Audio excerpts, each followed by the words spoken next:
all across the country. On behalf of Wells Fargo Home Mortgage and myself, I want to congratulate and thank each and every one of you for coming out here today and investing in your future. I praise each and every one of you. Wells Fargo and Buffini and Company have built a strong relationship over 10 years, just like was just mentioned, because we believe in the power of helping home buyers together. Brian Buffini's Success Tour has become a very important stop on the real estate industry's calendar, and I hope you keep coming each and every time we have one of these. I encourage you over the next 2 days, take advantage of the top-notch content presented to you. And now, it's my pleasure to introduce our special guest. After several stellar high school seasons, Walter Bond earned a scholarship on the University of Minnesota basketball team. He was overlooked by the NBA, but he recognized a single truth that changed everything. Peak performers have no excuses for failure, only reasons for success. Walter tapped into that peak mindset, changed his work ethic, and lo and behold, he found himself playing in the NBA for the Dallas Mavericks. Today, he's one of the top speakers in the world, and he's here to share the fundamentals of how to make your goals a reality. So, ladies and gentlemen, thank you on behalf of Wells Fargo Home Mortgage, and welcome to the stage your coach, Mr. Walter Bond. Wow, I feel good. I knew that I wouldn't.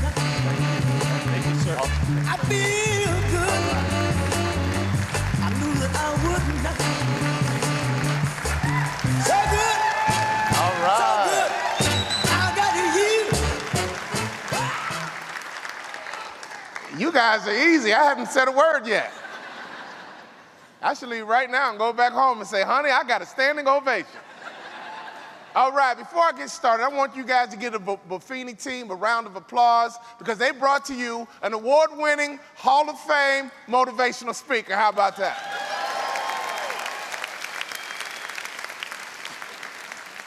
And right before I came out here, I told Brian, I'm gonna give you all I got. So if you're ready to have a good time, say uh-huh. If you're ready to have a good time, say uh-huh. Look to your neighbor and say, neighbor. Making money is easy. Now look to your other neighbor and say, neighbor. My other neighbor needs a Tic Tac.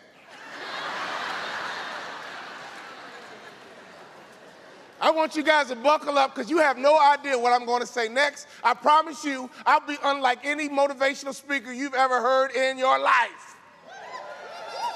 So here's what I want you to do. I want you to buckle up and get ready for the ride. So one more time, if you're ready to have a good time, say, uh-huh. Lesson number one, if you want to be successful in life, lesson number one, as a realtor, hear me clearly, you must have the right mindset. Can I ask you a question? Do you ever think about what you think about? See, I'm known as a thought leader around the world, and I challenge people to think about what they think about. In fact, if I got in some of your heads, I would be scared to death. So I want you to spend a lot of time thinking about what you think about because your mindset is the engine that drives you. But you know what I realized? We got brainwashed a long time ago. Some of you are still being victimized by what happened to you in middle school and high school. We developed mindsets way back then, and I can prove it to you. Remember those A students? Remember those annoying straight A students? They got one freaking B and fall apart.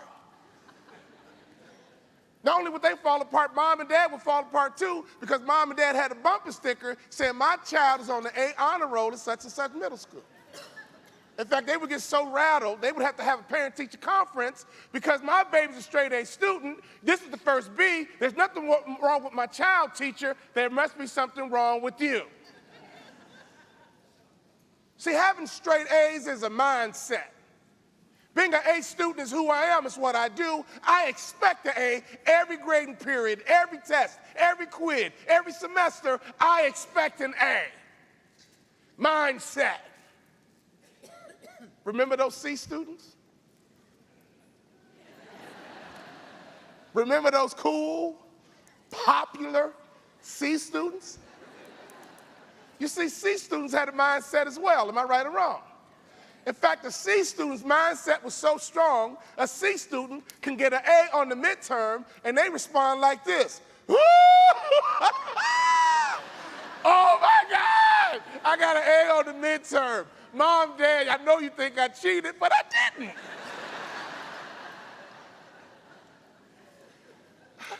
I actually studied. I applied myself. I got a good night's sleep. Ate a big breakfast. I grabbed that number 2 pencil. And I aced that bad boy, Mom and Dad. But Mom and Dad, don't get your hopes up, Mom and Dad. Don't get your hopes up, Mom and Dad, because you know me. Don't get your hopes up, Mom and Dad, because you know me. I know I got an A at the midterm, but Mom and Dad, don't get your hopes up because you know me. I'll probably flag the final. I'll forget some homework. And before you know it, a C student will sabotage themselves until they get back to that C, where they're comfortable. Mindset. So an A student has a mindset, would you agree? But so does a C student. A C student can get A's, but because of their mindset, they defeat themselves. Because of that mindset, they sabotage themselves. Can I ask you a question? How many of you guys in this room should be A realtors, but you're sabotaging yourself? Because for some reason, you don't think you're worthy to be a top realtor. You know, I don't need to be the best. I don't need to be number 1. I like to be right here in the middle. It's okay. I can be average. It's fine. I don't need the best. I'm okay. I got a problem with that because I'm a former professional athlete and I love fans. Fans would come to the ball game, sit in the front row, eat hot dogs, drink beer, and they would be very encouraging to the athletes. Fans are very encouraging. They would say things like this: "You suck!"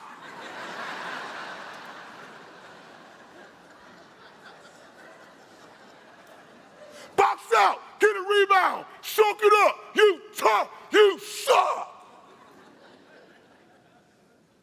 So now I'm a motivational speaker. I do 100 events around the world. And every time I step into a hotel, people recognize me in the brochure, and they say, "Wow, you're our keynote speaker. What's your message, Mr. Motivational Speaker? What's your message, Mr. Motivational Speaker?" I'm a realtor, Mr. Motivational Speaker. I just joined the program, Mr. Motivational Speaker. I flew all the way to Anaheim, Mr. Motivational Speaker. What's your message? I got a message. I've been waiting a long, long time to share. Suck it up and get tough. And if you're an average realtor, you suck. Because Brian and his team have developed the footwork. They've developed the footprint. All you have to do is execute. That's all you got to do is buy in. That's all you got to do is get out the freaking way and buy into the system. And you can be an A student. You can be a top realtor. And you can make what top realtors make. So I want to talk a lot about mindset. Can you guys do me one favor to help you with your mindset? Do me one favor and cut off the news. The media's job is not to tell us the truth. The media's job is to make money. The media has figured out that America is addicted to negative information, so every night at 6, what do we get? Think about it, people. When's the last time you watched a news broadcast, turned to your wife, husband, significant other, and said, "Honey, I feel real good about America"? No. When you cut off the news, you are convinced that everybody in this whole world is crazy but you. You know how I keep my mindset right? You know how I kick the competition's butt? I don't even watch the news. I found out last night that Michael Jackson was dead. Nobody told me.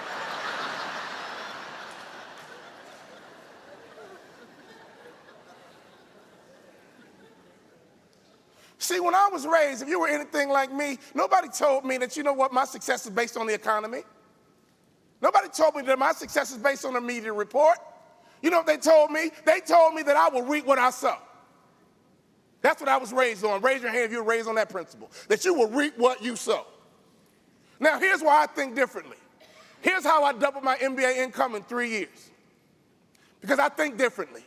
I think I execute and I win because I think differently. See, reaping and sowing, most people look at that as an integrity message. And it is. I'm from Chicago's inner city, and I realize I have never been invited to a thug retirement party.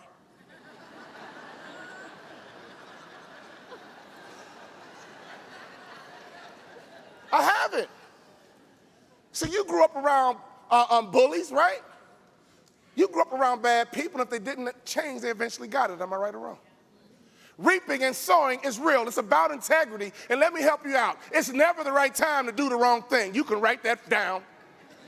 They showed me you got a notepad in the back. Write that down. It's never the right time to do the wrong thing. Integrity. But when I heard that message, I think integrity first. But here's why I'm different. To me, that's a marketing message. If I reap what I sow, if I want a big harvest, I got to scatter a lot of seed. Realtors, can I ask you a question? If you want a big harvest, and if you don't scatter a lot of seed, you're fooling yourself, and you're trying to violate spiritual principles. When I look at this system that Brian and his team has created, he's talking about scattering a lot of seed. If you scatter a lot of seed, you will get a big harvest. If you don't scatter a lot of seed, you'll get a medium harvest. If you scatter a little seed, you'll get a small harvest. So the reality is this: the marketplace is waiting on you. The marketplace will respond to you. So if you want a big harvest, why in the world would you not scatter a lot of seed? Here's what I did. The first 3 years I retired from the NBA. Here's what I did. I started my business. I got on the phone, and I asked 25 people to buy every single day. I asked 25 people to buy every single day. Let's do some simple math. 25 times 5 is what? 125 times 4 is what? Oh, somebody said 600. I would never have cheated on your paper. 125 times 4 is what? 500 times 12 is what? 6,000. By having the habit and the ritual of calling 25 people a day, asking them to buy, in a year's time, I asked 6,000 people to buy. I did that for 3 years straight. How many people did I ask to buy in 3 years? 36 months.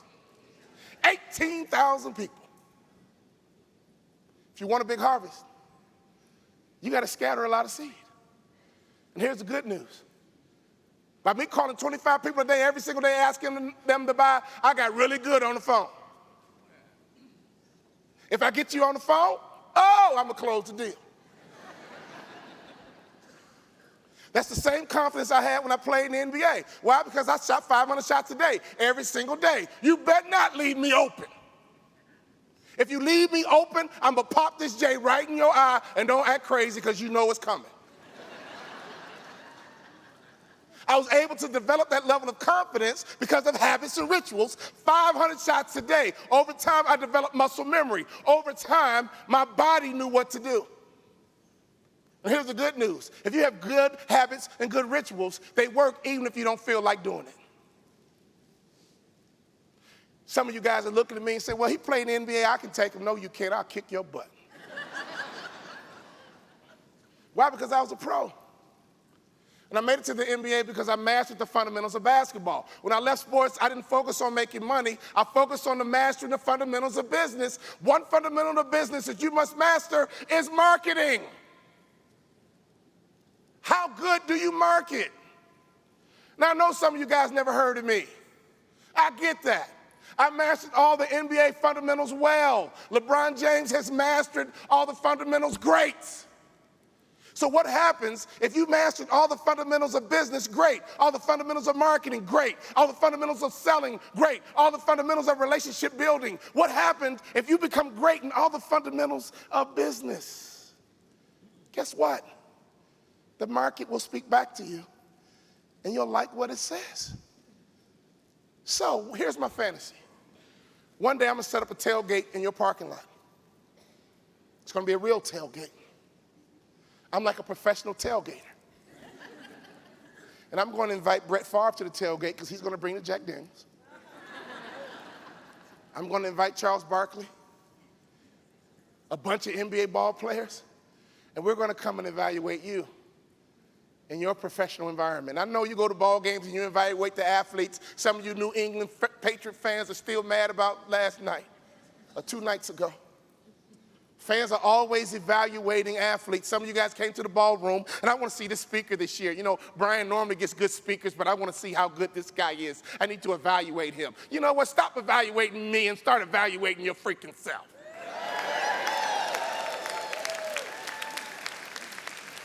So my fantasy is one day, I'm going to show up in your parking lot and set up a tailgate, and I'm going to follow you around all day long. And I'm gonna see how good you can market, Mr. and Mrs. Realtor. I wanna see how good you can sell, Mr. and Mrs. Realtor. I wanna see how good you are at closing, Mr. and Mrs. Realtor. I wanna see how good you are at relationship building, Mr. and Mrs. Realtor. I wanna see if you're fundamentally sound in your business, and at the end of the day, we're gonna evaluate you. We're gonna walk away and say 1 or 2 things. Woo! Man, they really evaluating that Buffini system to the T.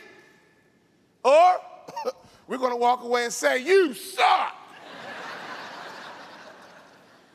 Overrated. See, the biggest reason why I think people should cut off the news? Because some people really believe that every black guy in the NBA was raised by a single mom,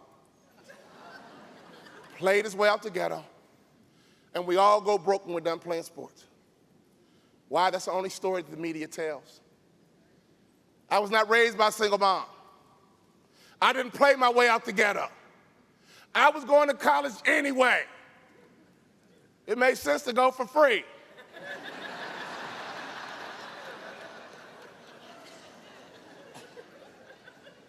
My father was a 6'6", 240-pound high school principal. My father said what he meant, and he meant what he said. My mom was a kindergarten teacher, gentle, patient, and nurturing. See, we live in what I call the timeout generation. All of a sudden, you have a new way to raise kids. You've been watching Oprah and reading books, and all of a sudden, we live in what I call the timeout generation. Oh, Hannah, if you don't knock it off, Mommy's going to give you a timeout. I'm going to count to 3. If you don't have your fanny in that seat, I'm going to give you a timeout. 1, 2, 2.5. And if she doesn't sit down right away, the next step are diagnosis and pills. You know what I realized? Timeouts aren't new. My daddy gave timeouts. And I was born and raised in Chicago, but my mom and daddy were country folks. My dad was from Tennessee. My mom's from Kentucky. And they gave timeouts. Their timeouts were different. My daddy only owned 3 belts. He had a black belt for his black shoes, he had a brown belt for his brown shoes, and my daddy had a 3rd belt I never ever saw him wear with clothes.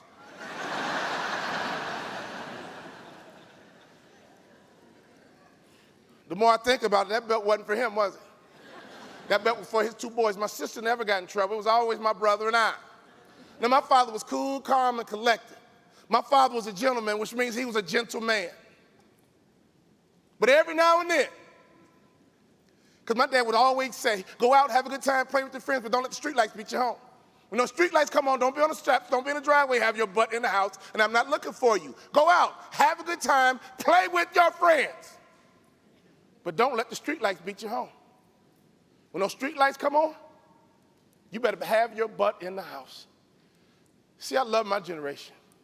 If you made it home before the streetlights, there was no questions asked.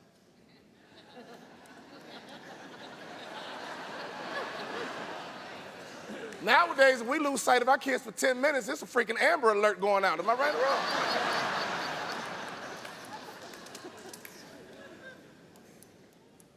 So one day, when the park playing football, me and my brother calculated when the streetlights come on, they make a humming sound, click, and it takes 3 to 5 minutes for the lights to fully illuminate, so we knew we had 3 to 5 minutes to get up at home. So one day when the park playing football, the game tied 49-49. Now, when you're from the south side of Chicago, when you got the best kids from the south side of Chicago, we had no idea at 12, 13, 14 years old that we were going on to the NFL, NBA, Major League Baseball. We were hopeful, but we had no idea. We got the best kids from the south side of Chicago. Our games were good. I mean, you're playing in the park. Your point guard might be Tim Hardaway. You're playing football in the park. Your quarterback might be Donovan McNabb. We had this big kid we wouldn't let play because we thought he was too big and too slow. He went on to be the #1 pick in the NFL draft. His name was Russell Maryland. Our games were good. So one day when the park playing football, the game's tied 49-49, and all of a sudden me and my brother heard a click and humming sound of Chicago streetlights. Click, all the other kids ran back to the huddle for the next play. Me and my brother were paralyzed in fear just looking at each other.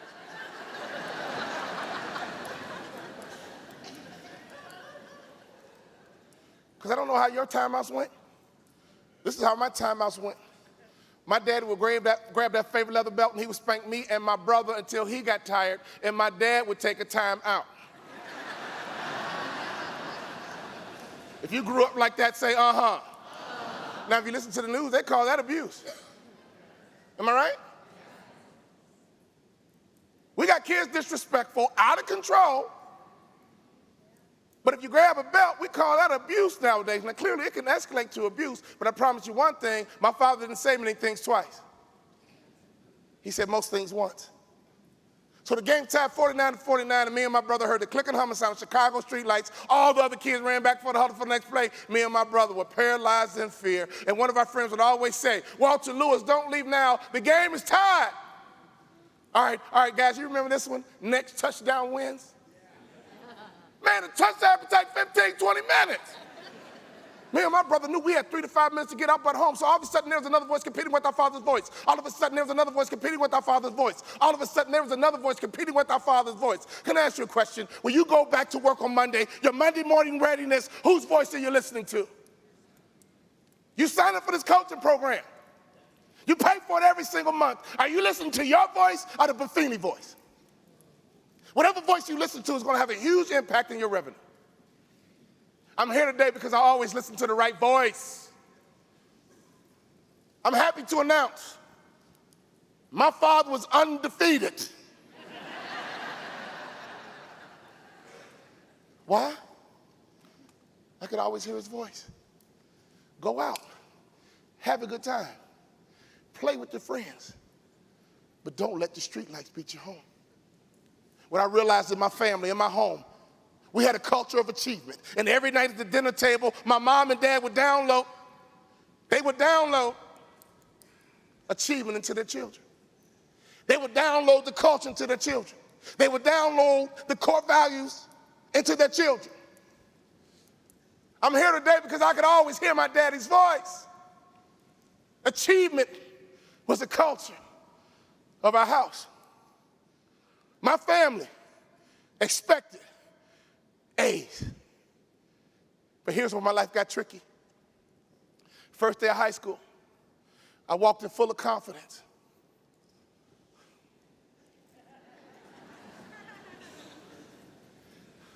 One thing I learned about playing in the NBA, realtors hear me clearly, confidence is arrogance under control.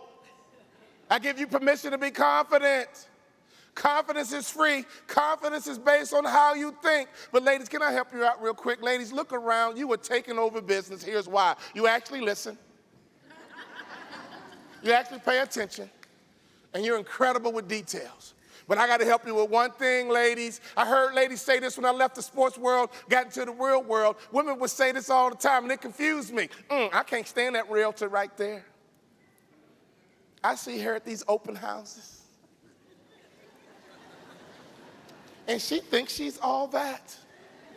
Ladies, help me finish this statement. Who does she? Who does she think she is? Let me help you out, girlfriend. The only way another woman's confidence can offend or annoy you is if you struggle with your own confidence. Confident people shouldn't bother you. You should be attracted to confident people. Do you guys know your salary will be the average of your 5 closest friends? Do you know that? So I want you to look to your neighbor right now and say, neighbor, this is the last time me and you are hanging out.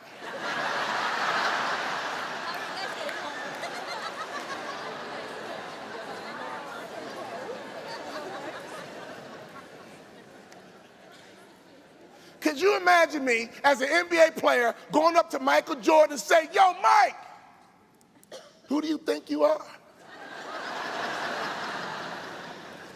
You think Michael Jordan woke up one morning and said, oh, snap, I'm Mike. I didn't even know I was Mike. Guess what, guys? I'm actually Mike. Michael Jordan knows he's Michael Jordan. But if I ask Michael Jordan, who do you think you are? He would answer this way. First of all, I'm the best basketball player ever. Second of all, I got so bored with my domination, tried baseball, sucked, and came back. Matter of fact, well, when I retired from basketball within 15 years, I became a billionaire.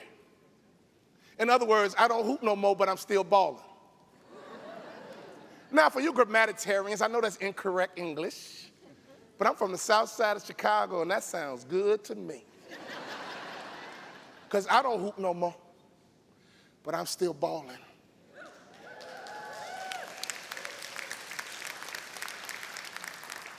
My mindset is the only thing that helped me transition out of sports.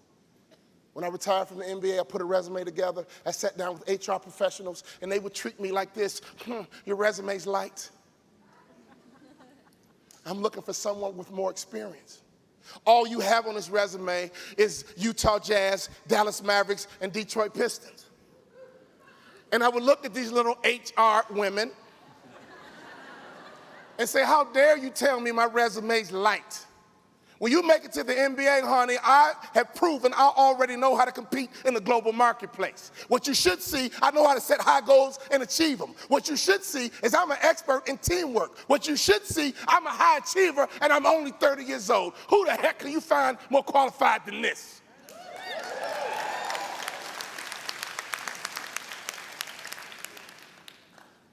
Mindset.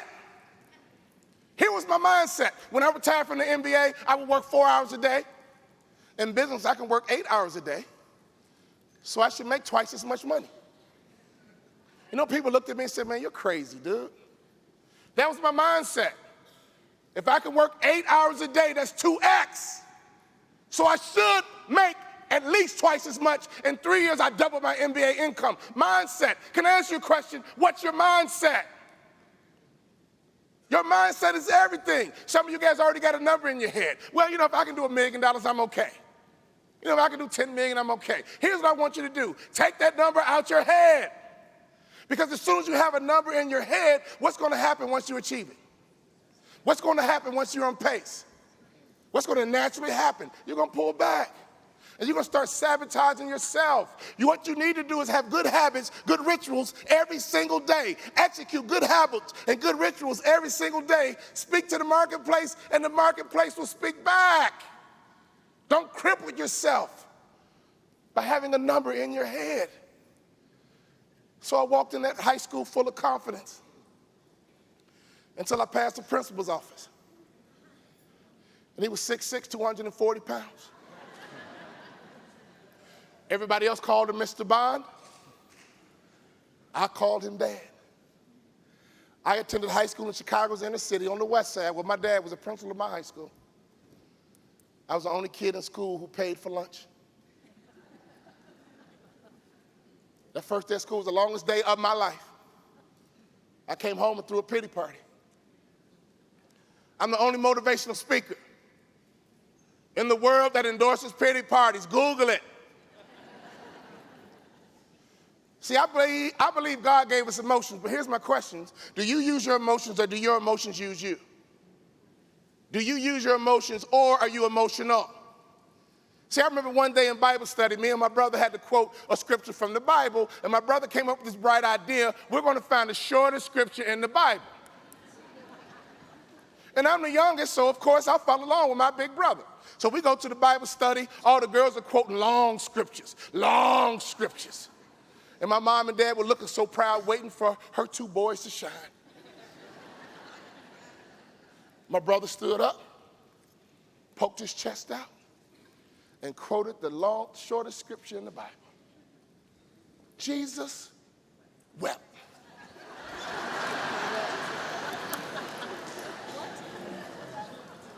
And my mom and dad were like, oh, God. Because they knew what was next.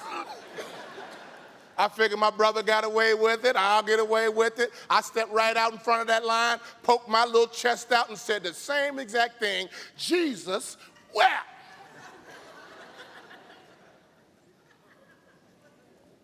But if Jesus can get emotional, must be okay.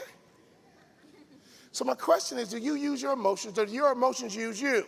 I'm tired of these guys not showing up for this open house. I had an appointment at 3 and they're late. Shut up, it's part of the business. Stop throwing pity parties about things that's a part of the business. If I missed a shot in the basketball game, you think I throw a pity party for 15 minutes? When the game begins, if I hit half my shots, I'm on fire. In baseball, if you get a hit a third of the time, you're going to the Hall of Fame. Ladies and gentlemen, can you do me a favor? Get your mind right and have some mental freaking toughness. People are going to flake. You're going to have no shows, but that shouldn't affect you. That's like a freaking stock market person reacting when the market goes down. I do a lot of work in financial services. I'm like, excuse me, you know the market is going to fluctuate. Why do you freak out when it goes down? You don't freak out when it goes up. You only freak out when it goes down. Dude, you should have made your mind up before you came a stockbroker that the market's going to fluctuate. Learn how to make money when it's up. Learn how to make money when it's down. Get your mind right. Realtors, learn how to make money when the market's up. Learn how to make money when the market's down. At the end of the day, a pro realtor learns how to make money in any market because that's what pros do. So what I recommend, if you gotta have a pity party, never let it last more than 3 days, max.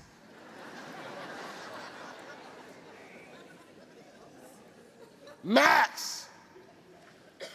So I came home that first day of school, brought out my boombox, and I invited Lionel Richie to my pity party.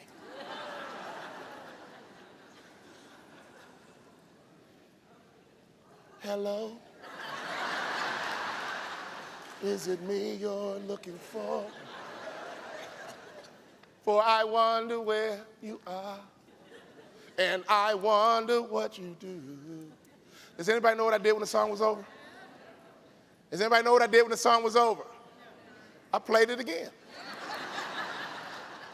And that's what a pity party is when you have a weak mental state and you meditate on the wrong thing over and over and over and over and over and over again. I give you 3 days max, and that's it.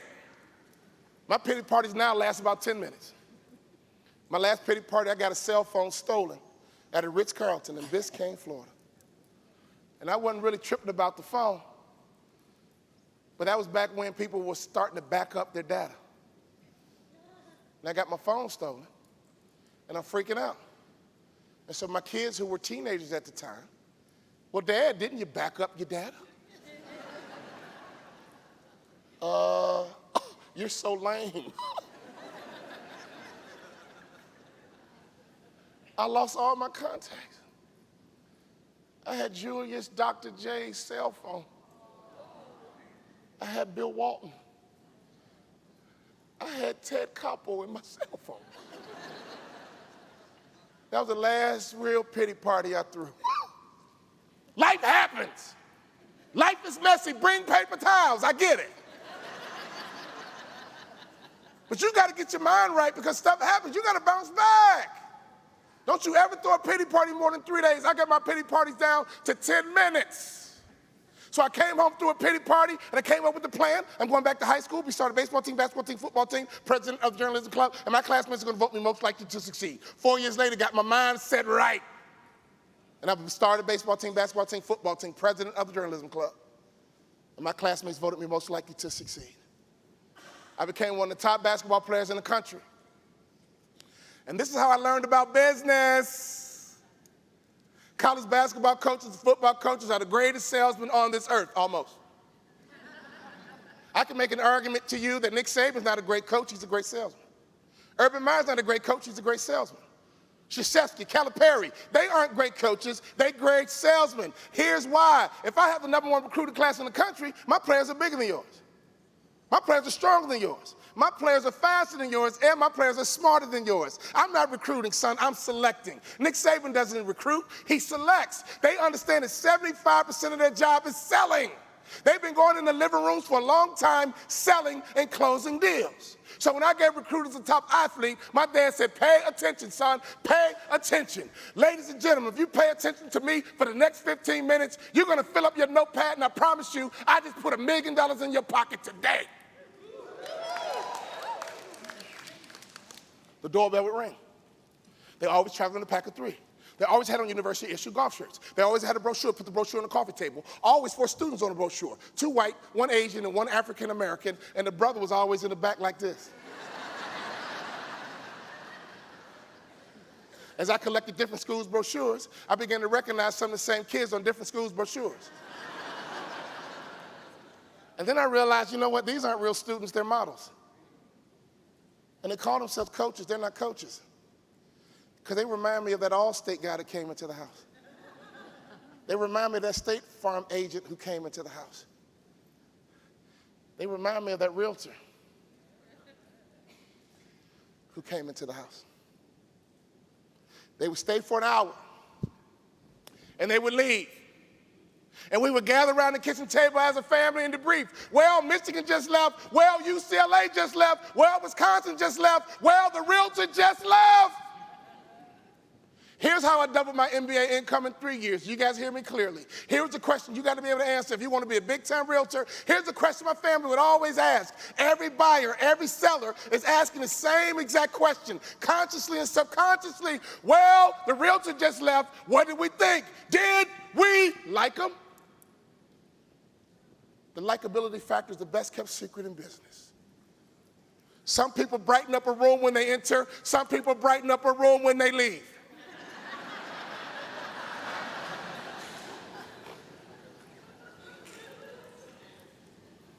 I know you've been studying listings. I know you've been studying interest rates. I know you've been doing all your homework. I know you got all your toys and your trinkets that Brian and the team's getting together. But can I ask you a question? Are you likable? The likability factor is the best kept secret in business. I can prove it to you. Have you ever thought about what made Oprah a billionaire? Have you ever thought about what really set her apart from other journalists? Oprah got on TV. She was smart enough to own her own show. This is how Oprah converted likability into billions. She convinced 30 million women and about 1 million men that she was their best friend. Have we ever seen someone convert likability into money better than Oprah Winfrey? Have you ever thought about how Charles Barkley can say anything out of his mouth and get away with it? Have you ever thought about it? Charles talks out the side of his neck on a regular basis. But you know what? We defend Charles Barkley. We protect Charles Barkley. He gets away with it for one reason. We like him. Did you hear what Barkley said today? Man, I love that dude. He's a nut. That's just Charles being. He gets away with it because he's likable. My first 5 years in business, I asked my clients, why did you choose me to be your keynote speaker? You had thousands of choices. Why did you choose me? Isn't it true that people have thousands of choices for realtors? You're not much different than a motivational speaker. If you want to be a motivational speaker, you can be in business by 5 p.m. today. Realtors aren't much different. How do you differentiate? How do you break away from a crowd? How do you get yes and yes and yes? Do me a favor and be likable. I asked my clients the first 5 years in business, and 20% of my revenue came from a smile. Well, Walter, you know what? We fell in love with your smile. The committee watched your video, and we just liked you. You did business with me because of my smile? Because you like me? Everywhere I go?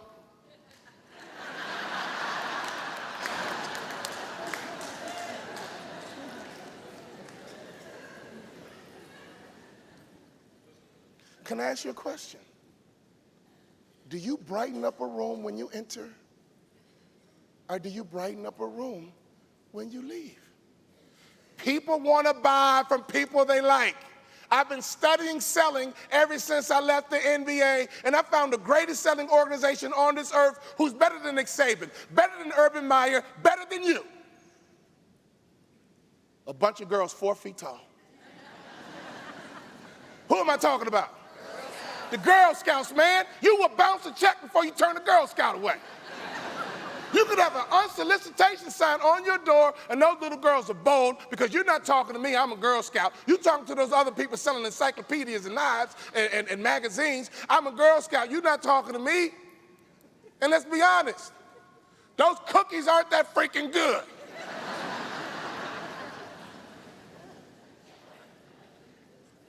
We can't say no to a Girl Scout. Why? Because we know them, we like them, and we trust them. Since we know them, market. Since we like them, sweet little girls. Since we trust them, they live right next door and they babysit our kids. We can't say no. So realtors, let's get the lesson. Does everybody know you? Which means you got to become a marketing guru.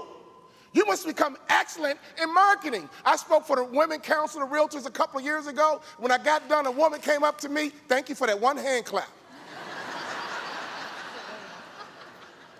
A woman came up to me with the jar of pickles and said, "Hi, I'm Pickle Lady." I looked just like that. I was like, she goes, "Hi, I'm Pickle Lady." And she gave me a jar of pickles. And inside the label was all of her contact information. And she says, every year, I grow cucumbers, and my family package cucumbers, and every year, we deliver a jar of pickle to every customer we've ever had. And inside of the label is all of my contact information. Now, how many times a day do you go to the refrigerator? I'm 300 pounds. I go too much. But literally, I peek in the fridge maybe 8 times a day, right? How many times you want to refer someone and you can't find their contact information? Isn't that not brilliant? A realtor known as Pickle Lady, and every year she delivers a jar of pickles. And the thing about pickles, they keep a long, long time, don't they? So whenever she has a customer in a casual conversation and says, "Hey, how about my realtor? Ooh, I got a number." All you got to do is run to the fridge. I think that's brilliant. So, you're not the pickle lady, but what lady are you? You're not the pickle man, but what man are you? See, in business, I teach a metaphor called the mousetrap. Most small business owners don't know how to market. Let's think about a mousetrap. A mousetrap, do you guys know mousetraps have 997 patents on a mousetrap? You guys know that? If you go into a grocery store, a convenience store, a Home Depot and buy a mousetrap, they got maybe, 3 options?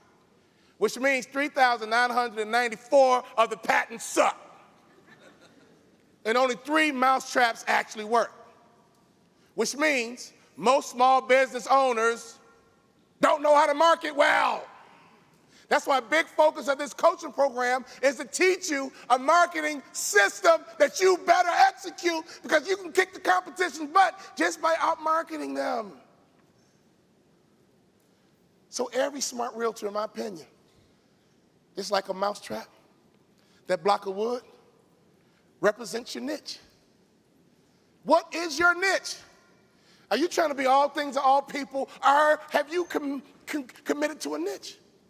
I'm the #1 seller of condos in the town. I own the lakes.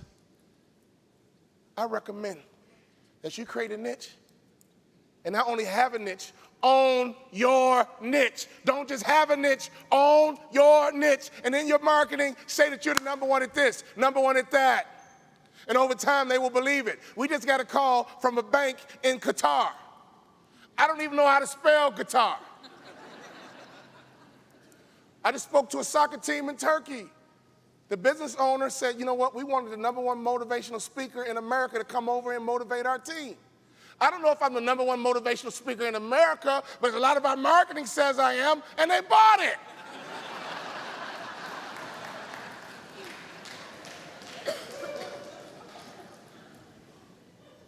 Every smart marketeer has a niche. Federal Express has a niche when it absolutely, positively has to be there overnight. Niche. Chick-fil-A said, we didn't invent the chicken, but we invented the chicken sandwich. Niche. Snickers has created a niche. They have convinced us that that unhealthy chocolate bar is actually a meal replacement. Am I right or wrong? How many times have you looked at a friend and said, dude, are you hungry? Niche. It's chocolate. It's caramel. It's peanuts. But they have convinced us that for some reason, all the other candy bars are not quite a Snicker because this is a meal replacement. And a billion times a day, people run in there, I don't have time for lunch, I'll just grab a Snicker. Niche. Can I ask you a question? Niche. What's your niche? See that little block of wood on the mousetrap? Is a niche. Another part of a mousetrap, you got to have some cheese on the mousetrap. Can I ask you, what is your cheese? In other words, how do you attract buyers? How do you attract sellers? What are you offering that's going to attract people who need what you do? I'm consulting a company. We're taking it from 25 to 50 million, and I started explaining my mousetrap, and the president of the company started laughing. And I thought to myself, I love a good laugh. Why are you laughing? He says, because I'm the president of a $25 million company, and I have absolutely no clue what our cheese is. Can I ask you a question? What's your cheese? What are you using in your marketing materials that are attracting your type of mouse? If you need mice that buy condos, how do you attract them? If you attract people who need high net worth homes, how do you attract them? If you're looking for first-time home buyers, what are you using in your marketing that's going to attract the kind of mice that you need? Mousetrap. What's your niche? Mousetrap. What's your cheese? But here's the best part. I call it the promise. See, one day, I caught Brian Buffini nibbling on my cheese.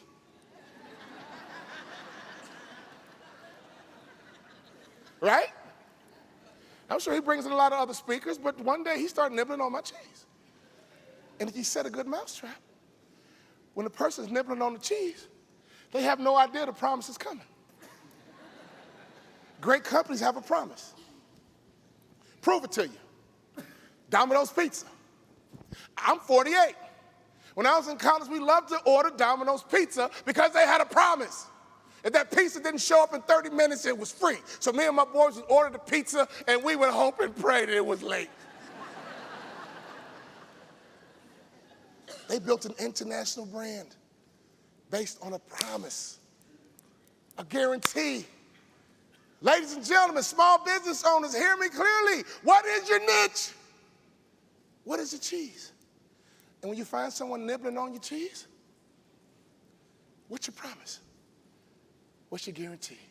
You know what my promise is? If you book me to speak at your conference, I promise I'll be the best speaker you ever had. Your biggest challenge is to find another speaker to follow me up, but that's okay because I can come back 2 years in a row. I'll be the best speaker you ever had. It's hard to say no to that, isn't it?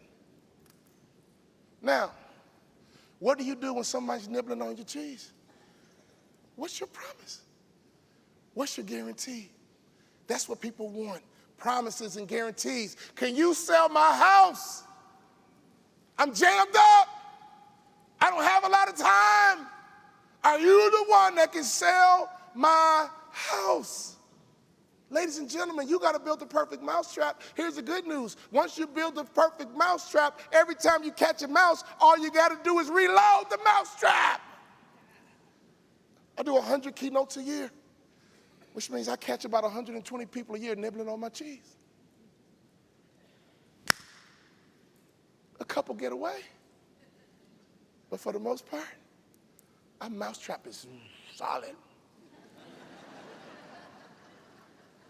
Ladies and gentlemen, Can you guys do me a favor? Go home and build the perfect mousetrap. What is your niche? What is your cheese? And what is your promise? These coaches would come in and out of my living room. We would always ask the question, did we like them? If the answer was, what that really mean? Next. So one day my luck changed. The doorbell rang, and into my home stepped a guy named Clem Haskins from the University of Minnesota. Now notice something different. He didn't have it on University issue golf shirt. He had on a three-piece suit, fresh haircut. He looked like success. He looked like money. He looked like success. He looked like money. He looked like success. He looked like money. Yeah, I said it 3 times, and yeah, I said it loud. And here's why. I didn't want to talk to you. I wanted to talk to your subconscious mind.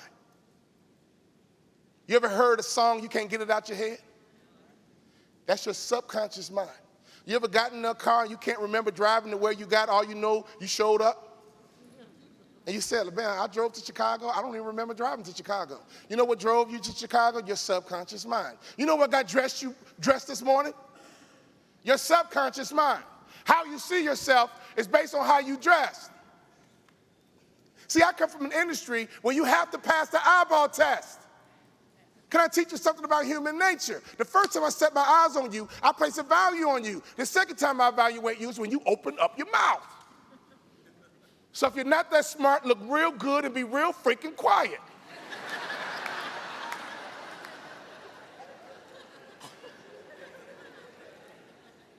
Studies show the better we look, the more money we make.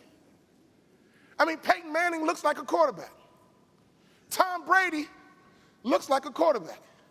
Cam Newton looks like RoboCop playing quarterback.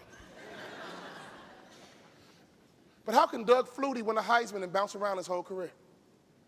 A good friend of mine, Charlie Ward, won the Heisman at Florida State and did not get drafted.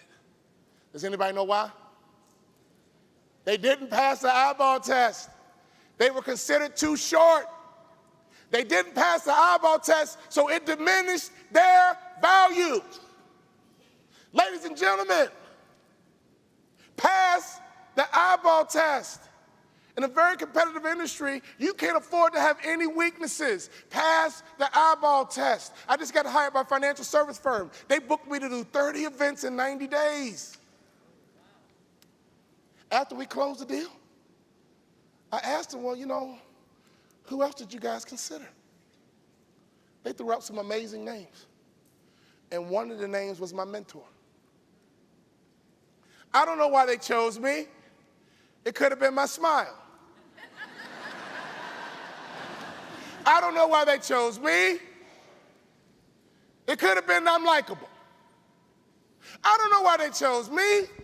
It could have been I always try to look like success and look like money. Look like success, look like money. Every ballroom I go into, I want to be the sharpest dressed guy in the ballroom, and you were easy today.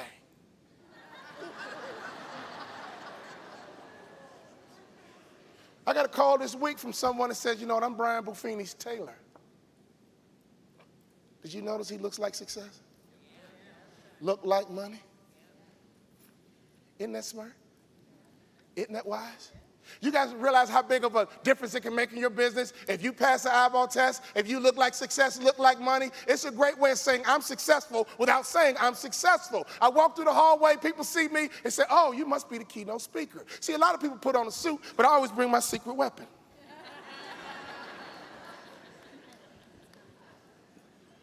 Maybe this financial service company booked me just because of my hanky.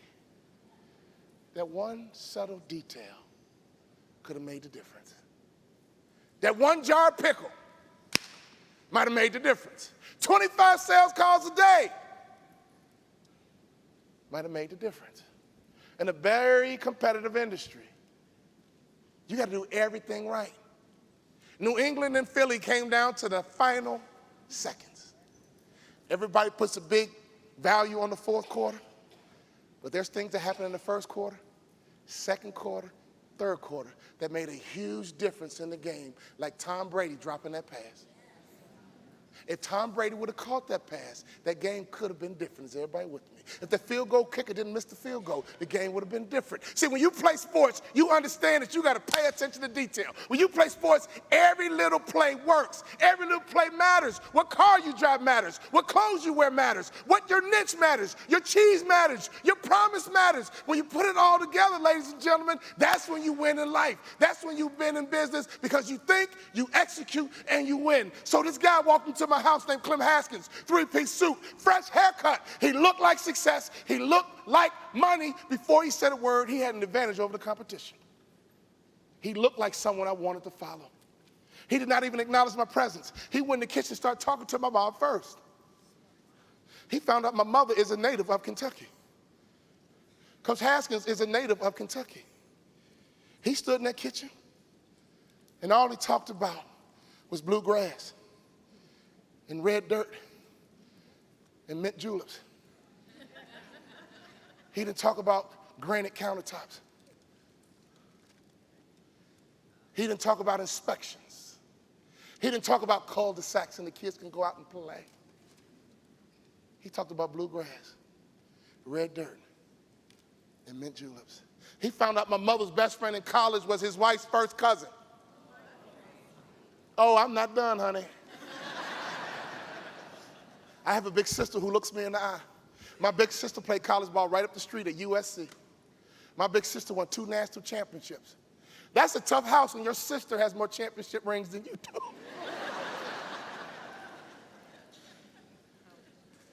He had a daughter named Clement Haskins, who was a high school All-American, visited USC, and my big sister was her host on a recruiting trip. Significant because I'm the baby, my sister's 5 years older than me, and this is before social media, and this is before LinkedIn. And he pronounced my sister's name perfectly. My sister's name is Jamea Bond. You know, black folks are creative with our names. It looks just like Jamaica, but that last C is a double I. And people jack my sister's name up. He pronounced my sister's name perfectly and had my mother eating out the palm of his hands. Got done with my mom, started talking to my dad. Mr. Bonner run my program with order. My dad runs high school with order. Mr. Bonner run my program with discipline. My dad runs high school with discipline. He said, Mr. Bonner, I don't know about you, but I'm a country boy from down south. We're on the south side of Chicago. Horns are honking, sirens are blaring, and he says, I don't know about you, Mr. Bonner, but I'm a country boy from down south. And it sounded like he switched into a southern dialect. It was hypnotic. When he got done with my daddy was drooling out the side of his mouth. He said, Mr. Bond, you raised a fine young man. Your son's a true student athlete, Mr. Bond. And I got to shoot you straight, Mr. Bond. Just some place for me, he must earn everything he gets. I don't know where you're from, Mr. Bond, but I'm a country boy from down south. And I don't believe in free ice cream. Right before he left the house, all he did was look me in the eye. He says, Walter Bond, All-State from Chicago. You're the key, son. If I get you to my campus, you are the key. Great salesmen don't sell product or service. They sell hopes and dreams. Stop selling products. Stop selling services and start selling hopes and dreams. Nobody wants your products and services, but they want your hopes and a dream. If I get you to my campus, you are the key. And he drove away. We gathered around the kitchen table, and I took charge of this meeting. I said, Mama, what'd you think? Did you like him? My mother said, child, please. Coach Haskins is a legend in Kentucky, son. Mama not trying to get into your business. But I really like him, son. I went to my daddy. I said, Daddy, what you think? Not only am I talking to my dad, I'm talking to my high school principal at the same exact time. When my father spoke, he was like E.F. Hutton. When my father spoke, I felt like I was listening to God himself. My father was a quiet man. He understood the equity of words. If he had nothing good to say, he was perfectly comfortable keeping his mouth shut. And my father only gave value, or he would keep his mouth shut. So I said, Dad, what did you think? Did you like him? And he said, son, I like him a lot, and here's why. He shot you straight. Think about it, son. These other coaches promised you a starting position, and you're a high school kid, son. You haven't even stepped foot on the college campus. How would you like to be a senior in college, and the same coach is offering your position to a kid in high school? You could trust a man like that. He shot you straight, son. He a country boy just like me. He didn't communicate with my mom, he connected. He didn't communicate with my dad, he connected. Stop communicating and start connecting. How many business cards do you have in your office? You have no clue who gave it to you. You know why? You didn't communicate with them. I mean, you communicated with them, but you didn't connect with them.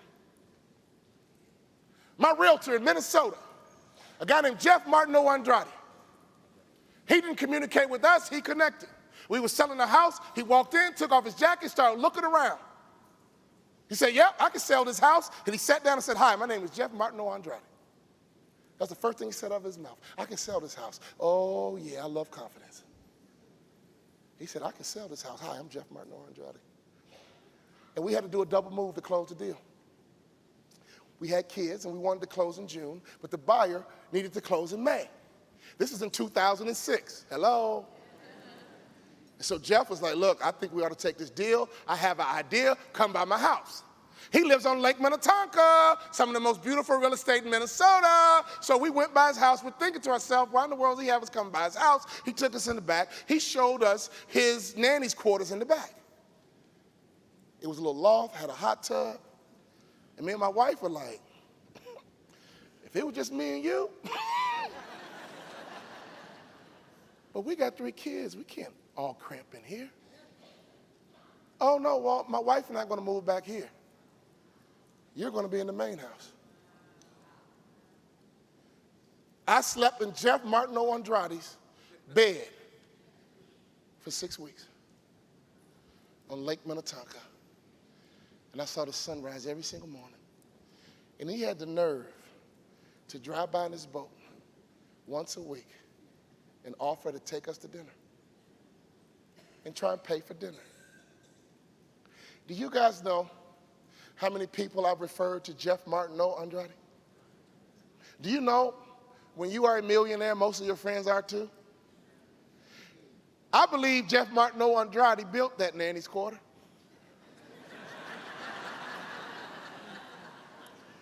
Just for situations like that. And his attitude was, look, if you got to make an adjustment for the deal, I will too. And he gave up his bed for 6 weeks. And he's the #1 realtor in Minnesota. What are you willing to do to be the #1 realtor in your town? And Jeff Martineau Andrade didn't communicate with us, he connected. And so when we have parties at our house for family and friends, guess who's there? Jeff Martineau Andrade. See, you got to get out of transactions. You got to get into relationships. In fact, I watched my wife pick a hairstylist. She gets her hair done by a guy named Russell. My wife loves Russell. I hate Russell's guts. Russell's $150 a pop, and his shop is all the way downtown, but that's not why I hate Russell. I hate Russell because he's smart. Every time he gets my wife in that chair, her hair's fried, dyed, and laid to the side. Every time she leaves that salon, she looks good. She comes home, and I'm like, Lord, have mercy. I'll marry you again right now. There's no substitute for you being good at what you do. There is no substitute for you being good at what you do. There is no substitute for you being excellent at what you do. But here's where the game changes. Those of you who are likable and have above average social skills and know how to market will kick the competition's butt. Every time he gets my wife in that chair, her hair's fried, dyed, and laid to the side, and he's figured out my wife loves to talk about travel. So every time he gets in that chair, he does a great job on her hair, and all they talk about is travel. Well, have you guys done the Disney cruise? My wife says no.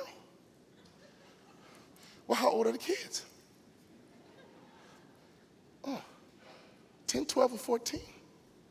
Well, I've heard the Disney cruise is fantastic, and you better hurry up before they get too old.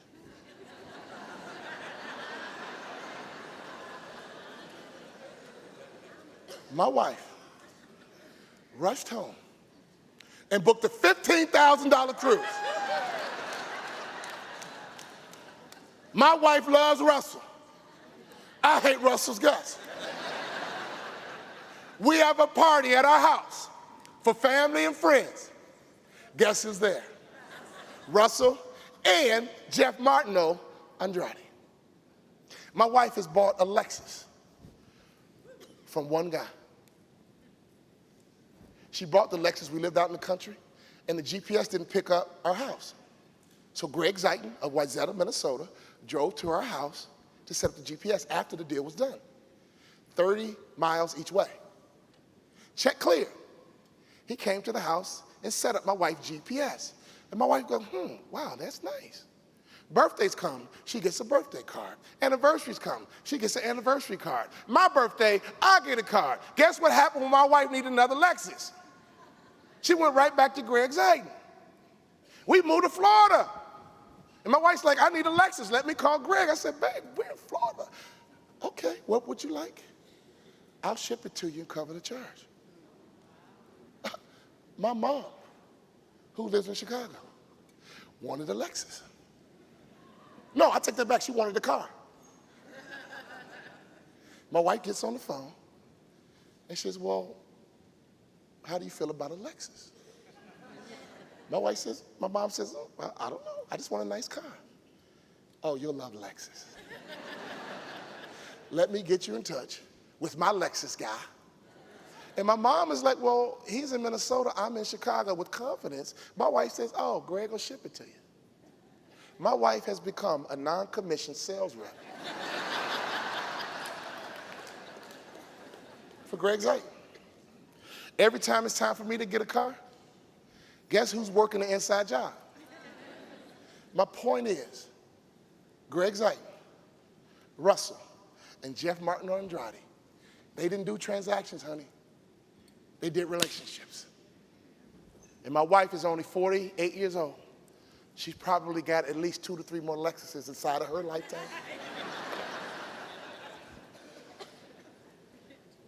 I've seen my wife refer Russell at least 30 times in my presence.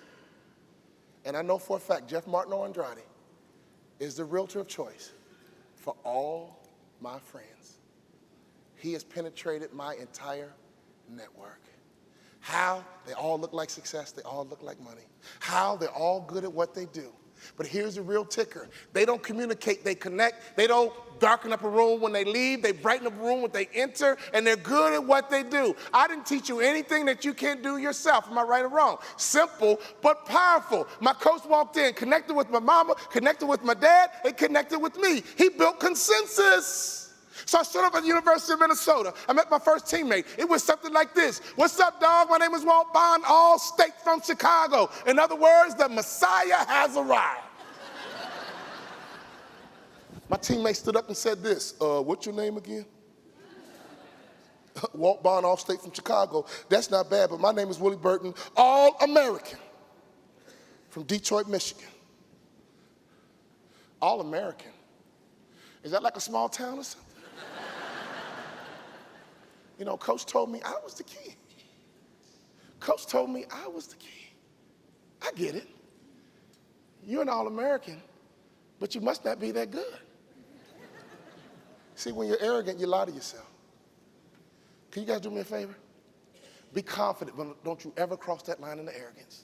The next day was practice. I'm going to find the toughest guy on the team, dunk the ball in his face, and I'll be the star like I was in high school. I was that dude in high school. I was voted most likely to succeed. I went in the locker room and I found the toughest guy on the team. His name was Richard Coffey. Richard Coffey is a former member of the 82nd Airborne. Can I be honest with you? The first time I saw his body up close was the first time I questioned God.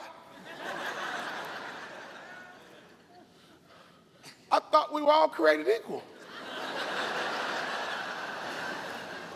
I saw Richard in the shower. We are not created equal.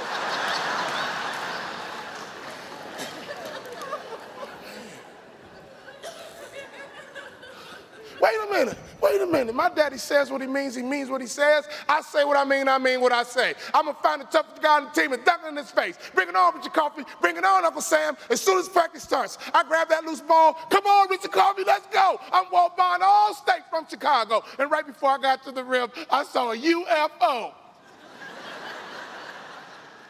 flying in the sky, headed straight toward me. And we met in midair. Bam, splat, boom, down I go. And Richard Coffey stood over me and said this, 82nd Airborne, we do it all. First to fight, last to fall. Get up, you little freshman. Walt, you okay? I can't breathe. Before I knew it, my bottom lip started to twitch.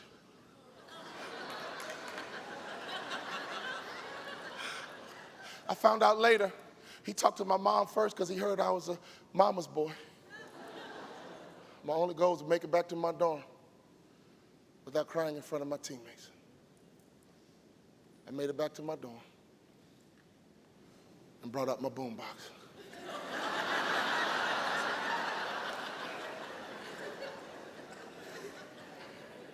I've been alone with you inside my mind, and in my dreams I kiss your lips 1,000 times. I sometimes see you pass outside my door. Hello. Ah. Ah.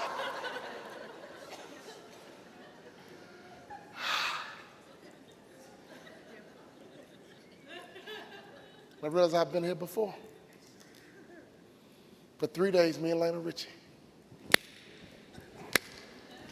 Okay, one day I'm gonna turn this team around. One day I'm gonna play in the NBA. I'm gonna graduate in 4 years. And when I'm done with the NBA, I'm gonna make more money in business than I did in sports. My freshman year, I don't play a lick. And all of a sudden, I lost my mindset. I began to compromise. Well, you know, everybody doesn't play in the NBA. I'm a D1 athlete. I go to school, get a degree, and move on. I know my dream was to play in the NBA, but you know what? Everybody doesn't get to do that. I'll graduate and get a good job. I'm a D1 athlete. At the end of that year, my daddy called me on the phone. He said, son, you're not playing. Why not? I gave my daddy an 18-year-old answer. I said, Dad, you want to know why I'm not playing, Dad? You want to know the truth, Dad? College basketball is big business, Dad. You want to know the truth? Can you handle the truth? I tell you the truth. Dad, politics, Dad, is political. My father said, son, can I ask you a question? How does your coach get paid? I said, Dad, he gets paid to win. He says, okay, son, if your coach gets paid to win, won't he play the players to give him the best chance to win? Dad, I got a question for you. Is Mom home?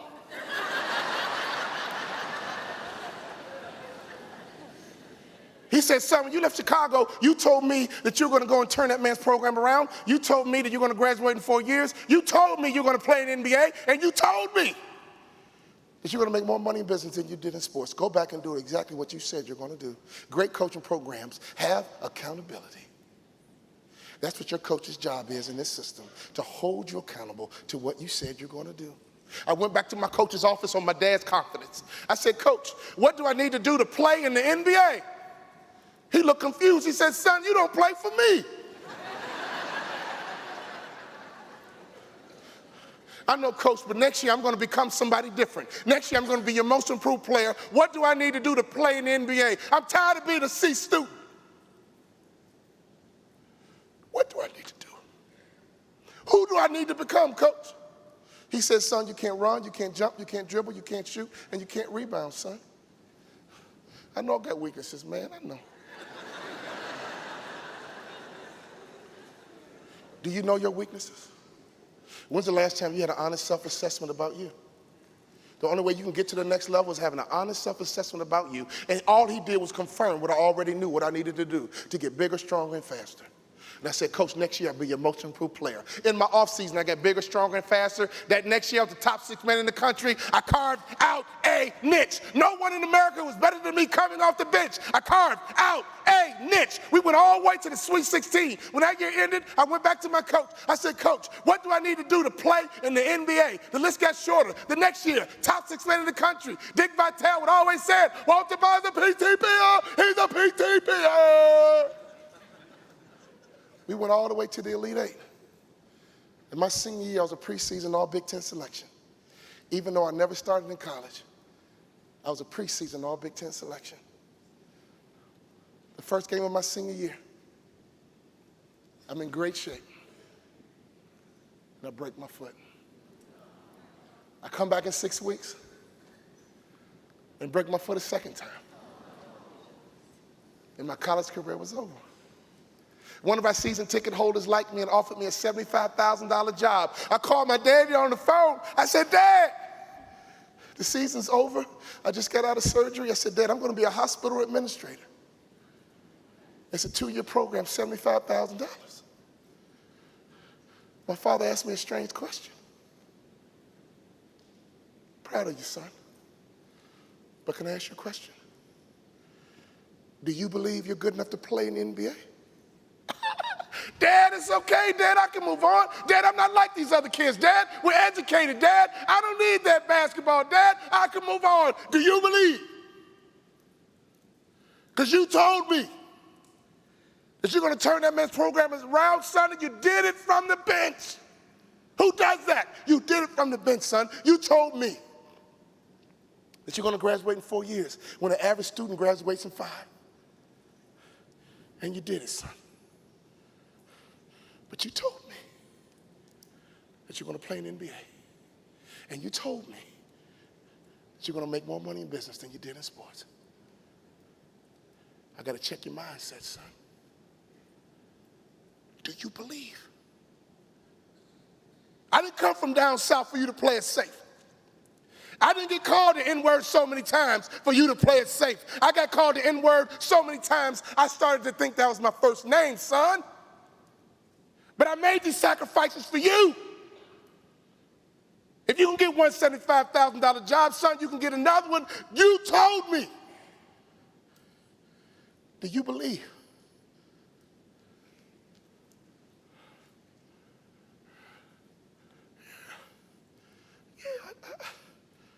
I do. Go for it, son. I got your back. I limped into my coach's office. I said, Coach, can I have a moment? He said, sure, son. What do I need to do to play in the NBA?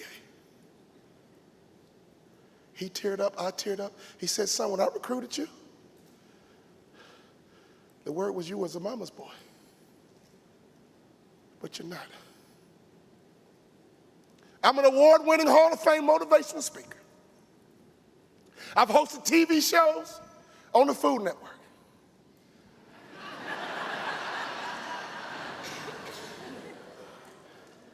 But he gave me the greatest compliment I've ever gotten. You're just like your daddy. What do I need to do to play in the NBA, son? He said, son, you should be a motivational speaker. I said, Coach, I can talk the rest of my life, but what do I need to do? My dad was always there to help me with my mindset. Your coach in this program is there to help you with your mindset so you don't defeat you. There were moments I operated in my dad's faith, not my own. Sometimes you're going to be operating in Brian Buffini's faith, not your own. Sometimes you're going to be operating in your coach's faith, not your own, but you always do what you said you're going to do. What do I need to do to play in the NBA? What do I need to do, Coach, to be the most improved realtor in the coaching program? He said, do 2 things, son. You need to knock down the 3, and you got to lose about 15 pounds, son.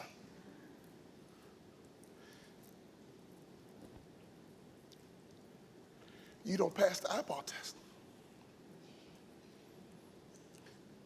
The word is you look like a football player trying to play basketball. You got to reconstruct your body to look like an NBA player, son. I know you're quick enough. I know you're fast enough, but you don't pass the eyeball test, son. Lose 15, 20 pounds and knock down the 3, and you can play in the NBA. I lost 20 pounds. And every day I shot 500 shots a day. Every single day. And I developed my mindset back there. You better not leave me open.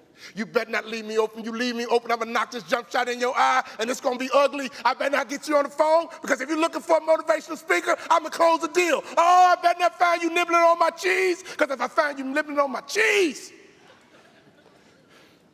here comes the promise. Mindset, habits and rituals are the only way I made it to the NBA.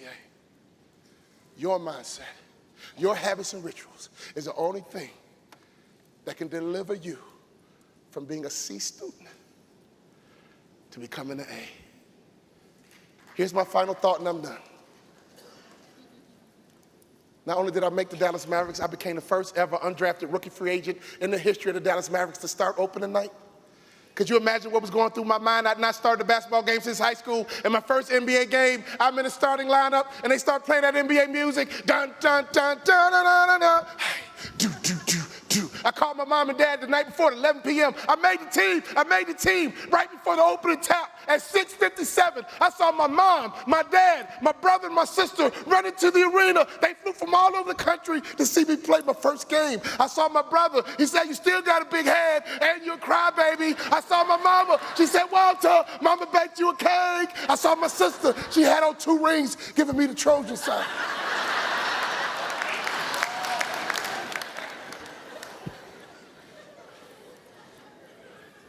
And then I saw my dad.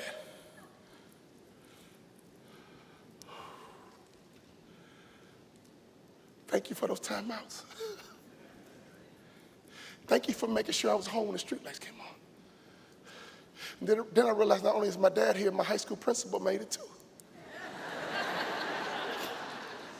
I mean, I had an awesome daddy, but my high school principal was my favorite teacher. He would tell his students, go for your dreams. Don't live life with regrets. Go for your dreams. Don't live life with regrets. When I got that phone call, that wasn't my daddy talking to me. That was my high school principal saying, go for your dreams. Don't live life with regrets. You signed up to become a realtor. You signed up to be a part of the Buffini system. Here's what I recommend. Make sure you're always listening to the right voice. Make sure you always are working on your mindset. Can you do me one favor? Pay attention to all the details, but make a commitment that you will never be a C student again. As long as I live, I will never be a C student again, because I heard it. Starting a shooting guard for your Dallas Mavericks, 6'5", 215 pounds, from Chicago, Illinois, Walter Bond. I stood up so fast I got lightheaded. Let's go, man. If you had a good time today, say uh-huh. If you had a good time today, say uh-huh. Making money is easy. But it's all depending on your mindset. And one day, I'm surprised you tailgating in your parking lot. And I'm gonna say one or two things. Woo-wee! That's what I'm talking about. Or I'm gonna say, you suck. Thank you.